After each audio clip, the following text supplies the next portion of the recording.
বিসমিল্লাহির রহমানির রহিম। হে সমস্ত জগতবাসী, আজ আমি শামীম আলী চিশতি আপনাদের সামনে এমন একটি আলোচনা নিয়ে হাজির হলাম। সে আলোচনাটি অবশ্যই গুরুত্বপূর্ণ এবং অবশ্যই খেয়াল করে শুনবেন। সেই আলোচনাটি হলো, দেখুন, আল্লাহ কিন্তু কোরআনে এই কথাটি বলেছে যে তোমরা জিন শয়তান এবং মানুষ শয়তান হতে বিরত থাকো। এই শয়তান তোমাদের পূর্বপুরুষদেরকেও ধ্বংস করে আসছে। তাহলে যে কথাটি বলবো যে মানুষ শয়তান এবং জিন শয়তান, দেখেন, জিন শয়তান বাহিরে আছে, জিন শয়তান ভিতরে আছে, দেহের বাহিরে আছে, দেহের ভিতরে আছে। আচ্ছা, দেহের ভিতরে যে জিন শয়তান, তার কি ডিউটি? সে কোথায় বসে এগুলো করতেছে? এবং বাহিরে যে জিন শয়তান, তারা কি করতেছে, কিভাবে মানুষকে ধোঁকা দিচ্ছে? আচ্ছা, তো এবার আসবো মানুষ শয়তান। এখন জিন শয়তান বলি আর অন্য কোনো শয়তানই বলি, তবে আমি মনে করি মানুষই আউলিয়া হয়, মানুষই আল্লাহর ওলি হয়, মানুষই কিন্তু শয়তান হয়ে যায়। তাহলে জিন শয়তান হতে মানুষ যদি বেঁচে থাকতেও পারে, কিন্তু মানুষ শয়তান হতে মানুষ বেঁচে থাকতে পারে না। আচ্ছা, মানুষ শয়তানের চেয়ে বড় শয়তান পৃথিবীতে হয় না। তবে একটা জিনিস কি, একটা খারাপ কিছু হয়েছে, এটা শয়তান করেছে, একটা ভালো কিছু হয়েছে, এটা আল্লাহ করেছে। কিন্তু কোনটা আল্লাহ করেছে, কোনটা শয়তান করেছে, সেটা কিন্তু আমরা নির্ণয় করিনি এবং বুঝিনি, দেখিনি।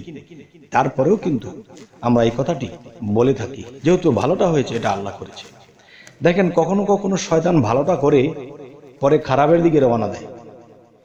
আচ্ছা, তো আজকের মূলত আলোচনাটা কি, যে আপনার মানব দেহে কোন জায়গায় শয়তান বসত করে। আচ্ছা, তাহলে এবার জিন শয়তান দিয়ে যদি শুরু করি, তাহলে সেই জিন শয়তান আমরা যাকে বলতেছি, সমস্ত শয়তানের রাজা, সমস্ত শয়তানের প্রধান, যে সে হলো মুকরুম। এটাই কিন্তু আমরা জানি। আসলে দেখেন, মুকরুম শয়তানের দোষ দিয়ে আমরা কেটে পড়ছি, কিন্তু আসলে যে মুকরুম শয়তান, সে মূলত শয়তান নয়, সে উল্টা কাজ করেছে বিদায় সে আল্লাহর কাছ থেকে লানত প্রাপ্ত হয়েছে। কিন্তু সেই উল্টার মধ্যে মূলটা লুকিয়ে আছে, সেটা আমি অন্য পর্বে বলবো। তবে আজকের পর্ব বলবো যে মানব দেহের মধ্যে সেই জিন শয়তান কোথায় বসে কি করতেছে। দেখেন, একটি বিষয় হলো কি, যে মানুষের দেহের মধ্যে সেই শয়তানের স্থানটি কোথায়, তার কাজ কি, সে সেখানে বসে কি করতেছে।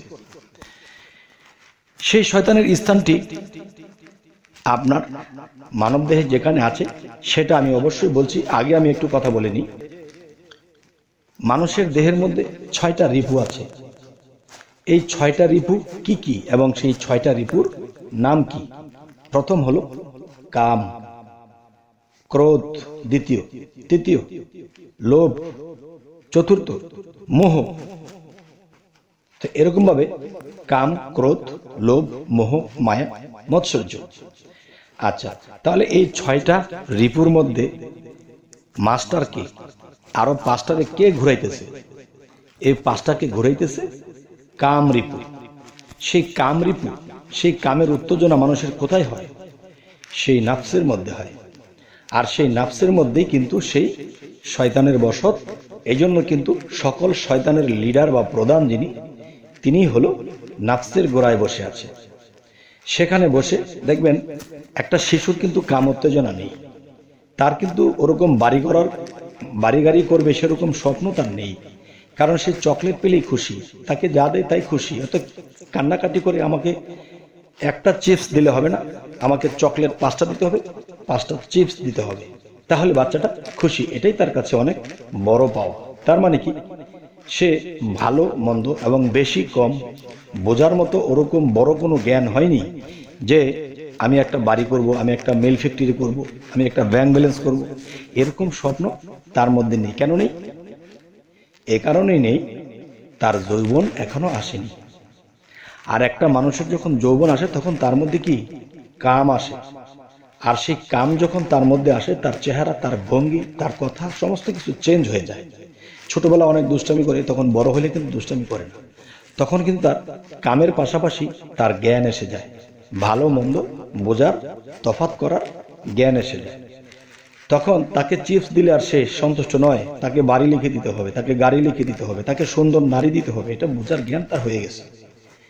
তাহলে আমি বলবো যে মানব দেহের মধ্যে যে কাম উৎপত্তি এবং কামের কর্মকার যেখানে, সেখানে হলো নাফসের স্থান। আর সেখানেই মানুষের যখন যৌবন এসে যায়, তখন সেই যৌবনের তাড়নায় সে কিন্তু খারাপ হয়ে যায়, আবার কিন্তু সে ভালো হয়ে যায়। সেখানে দুইটা জিনিস, একটি হলো ভালো, একটি হলো খারাপ। এখন সেই কাম মানুষকে জ্ঞানের উদয় করে দেয়, যে খারাপ না বুঝে সে ভালোটাও বোঝে না। আচ্ছা, তাহলে তার মধ্যে কামের উৎপত্তি যদি বেশি থাকে এবং দুনিয়ার লোভ লালসা বেড়ে যায়, তখন এগুলো কে বাড়াচ্ছে? তার মধ্যে যে কাম রিপু সেই নফসের মধ্যে অবস্থান করছে। তখন সেই নফসের কুখায়েশের জন্য সে অনেক খারাপ কিছু ভাবনা চিন্তা করে, খারাপ কিছু করে বসে এবং দুনিয়ার লোভ লালসা করে মানুষের ক্ষতিও করে ফেলে। নিজের স্বার্থের জন্য সে আপন ব্যক্তিকেও চিনে না। তাহলে সেই শয়তানের স্থানটি কোথায়? নাফসে। আচ্ছা, তো এবার আসবো যে মানুষ শয়তান। সেই মানুষ শয়তান দেখেন, আপনার মানব দেহের ভিতরে যে কাল্ব আছে, এই কাল্বটা জং ধরে যায়, সেই কাল্বটা ময়লাযুক্ত হয়ে যায়। তখন সেই ময়লাযুক্ত স্থানে কিন্তু আল্লাহ আসে না। আল্লাহ কি বলেছে? যে মুমিন ব্যক্তির কাল্ব আমার সিংহাসন, আমি সেই সিংহাসনে আসি যদি সেই সিংহাসন পবিত্র থাকে। তাই বলা হয় যে যার কাল্ব পরিষ্কার সে সর্ব অঙ্গই পরিষ্কার, তার কথাবার্তা চরিত্র সমস্ত কিছুই পবিত্র। হযরত মুহাম্মদ সাল্লাল্লাহু আলাইহি সাল্লাম কিন্তু এটিও বলেছে, দেখো তোমাদের দেহের মধ্যে এমন একটি মাংসের টুকরা আছে, সেই টুকরাটি যদি পবিত্র হয় তাহলে সর্ব অঙ্গই তার পবিত্র, আর সেটি হলো কাল্বের স্থানকেই বলা হয়েছে। তাহলে শয়তান ময়লাযুক্ত, শয়তান লোভে পাপে পাপিষ্ঠ ময়লাযুক্ত, সে তখন কাল্বের মধ্যে বসে সে রাজত্ব চালায়। তখন সমস্ত খারাপ কিছু মানুষে করতে থাকে, আর সে যে খারাপ করে এটা বুঝতেই পারছে না। আর সেই কাল্ব জারি করতে হবে, পবিত্র করতে হবে। একজন কামেল মুর্শিদ, কামেল অলিয়া উলিয়ার কাছে যখন মানুষ চলে যায়, তখন যখন কর্ম করতে থাকে, সাধনা করতে থাকে এবং সৎ উপদেশ নিতে থাকে, তখন আস্তে আস্তে তার কাল্ব পরিষ্কার হয়, কাল্বের মধ্যে জিকির শুরু হয়ে যায়। তখন সেই পবিত্র স্থানে আল্লাহ এসে বসত করে। আচ্ছা, তখন তার দেহরাজ্যটা, এতদিন সিংহাসনে বসেছিল শয়তান বসে, এই দেহরাজ্যটাকে, এই মন জ্ঞান বিবেককে চালিয়েছে কে? এই শয়তান। আচ্ছা, তাহলে যে শয়তান নাফসের মধ্যে বসে আছে, যখন মানুষের কাল্ব জারি হয়ে যায়, তখন তার সর্ব অঙ্গ যখন পবিত্র হয়ে যায়, তখন তার নাফসের মধ্যে যে শয়তান বসিয়ে আছে, সে আর কার্যক্রম চালাইতে পারে না। হয় সে আত্মসমর্পণ করবে, আর না হয়তো সে চুপ হয়ে যাবে এবং সে সেই কাল্বের মধ্যে যে বসে আছে তাকে দেখে সে আর শয়তানি করতে পারে না, তখন সে নিজেও সুপথে থাকে। যেমন একটি কথা, সাহাবাদের মধ্যে অনেকেই একটি কথা বলেছিলেন, হুজুর আমাদের কাল্বের মধ্যে বা মানুষের কাল্বের মধ্যে শয়তান বিরাজ করতে পারে যখন মানুষটি নোংরা হয়ে যায়, পাপে পাপিষ্ট হয়ে যায়, এবং সেই কাল্বের মধ্যে যদি পবিত্রতা হয় তাহলে আল্লাহ আসে। তো এখন বিষয়টি হলো যে নাফসের মধ্যে যে শয়তান, তার কিন্তু একটা ডিউটি, সে নিচে দিয়া যখন চাবি মারে উপরে সহকারে ঘুরে, আর তার চাবি মারা বন্ধ হয়ে যায় যখন তার কাল পরিষ্কার হয়ে যায়।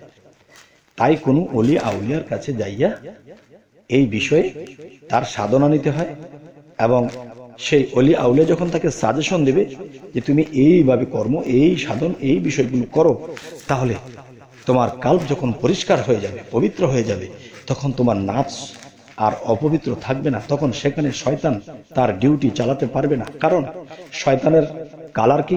কালো বা অন্ধকার, আর কাল্বের মধ্যে আল্লাহ কি? আলোকিত। সেই আলোকিত যখন কাল্বের মধ্যে হয়ে যাবে, তখন নিচে যখন আলো চলে যাবে, তখন নাফসের মধ্যে সে বসে সে নিজেও আলোকিত হয়ে যাবে। কেননা শয়তান তখন আর শয়তানি করবে না, কারণ অন্ধকারের শক্তি আলোর সাথে পারে না। একটা অন্ধকার রুমের মধ্যে যদি ছোট একটা মোমের বাতি জ্বালিয়ে দেওয়া হয়, তাহলে অন্ধকার পালায়ন করে। ঠিক আলোর গতি এবং আলোর যে প্রসার, এর মধ্যে অন্ধকার থাকতে পারে না। তাই বলবো কি, হে সমস্ত জগতবাসী, আমাদের এই চিন্তা চেতনা কি? যে অবশ্যই আমরা একজন আল্লাহর কামিল ব্যক্তির কাছে যাব, সেই সাজেশন নিয়ে আমরা সাধনা শুরু করব। অবশ্যই আমরা এই পৃথিবীতেই পবিত্র হয়ে যাব। আর আল্লাহ কি বলেছে কোরআনে, যে নিজেকে পবিত্র করলো সেই সফল কাম। আর সফল কাম কি? সেই ব্যক্তিরাই আত্মার মুক্তি নেবে, তারা এই জল যন্ত্রণার মধ্যে থাকবে না, এর থেকে আল্লাহ তাদেরকে মুক্ত করে নেবে।